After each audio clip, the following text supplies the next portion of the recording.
Paint is the latest item to be derailed by the supply chain problems. I will have some tips to navigate the paint shortage and higher prices. The information I'm giving you is from HouseLogic. All types of paint are in short supply, including primer. Sherwin-Williams, the largest manufacturer of paint in the United States, has stated that they don't know for sure when they'll get back to normal production. A painting contractor in Florida stated that the paint costs him have gone up 25%. He also had trouble in getting his supply of paint. It took him 7 months to find 80 gallons of primer for a job that he had to complete. Here are some tips on how you can handle the paint shortage. Number 1, buy paint in bulk and buy it early.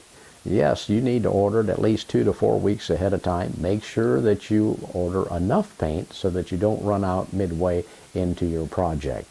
Number 2, paint only the problem areas. You may have a room that just have a few scratches or marks on the wall, and you'd only need to get maybe a quart of paint, and you can get the color matched by getting a piece of the paint off and taking it to a store to get that matched color. Number 3 is clean your walls, baseboards, and trim.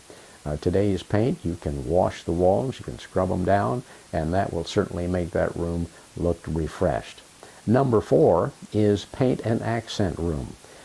If you don't feel that you can get enough paint to paint all 4 walls of a room, then just paint one accent wall with a brighter color that complements the other 3 walls. Number 5 is be flexible when choosing a paint brand. You don't always have to use the #1 brand like Sherwin-Williams, and if you're trying to get the Sherwin-Williams Paint of the Year for 2022, that Evergreen Fog, well, just get a color sample and take it to another store, and maybe they can match it if Sherwin-Williams can't come up with enough paint for you. Number 6 is use the same brand for the whole job if possible. Make sure that it's the same production amount so that the color doesn't change, and make sure that you order enough to get you through the entire project. Number 7 is hire a professional painter to leverage their buying power. You know, they have national accounts and they order a lot of paint in bulk, and they could order your paint for you, but you probably need to get an order in for them anywhere from 4 to 6 months ahead of time so that they can get their order completed for you. Number 8 is use recycled paint. Now this is something new that I've never heard about, but they take latex paint and they remix it and recycle it. The colors are not as abundant as they would be with original paint, and you can't tint it, but it's just as good as the virgin paint and holds up just as well and helps the environment.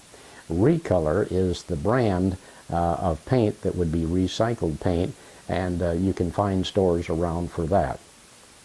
Number 9 is consider wallpaper instead of paint. You know, Aunt Maud's old cabbage rose wallpaper that was put on many years ago.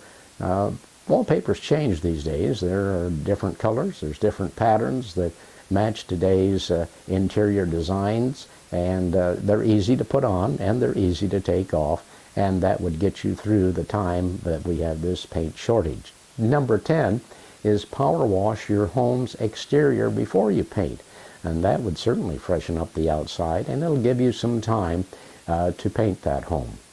Number 11 is maybe just paint the front of your home. If you're getting ready to put your home on the market, you can power wash it and get enough paint to paint the front and worry about the other 3 sides later on.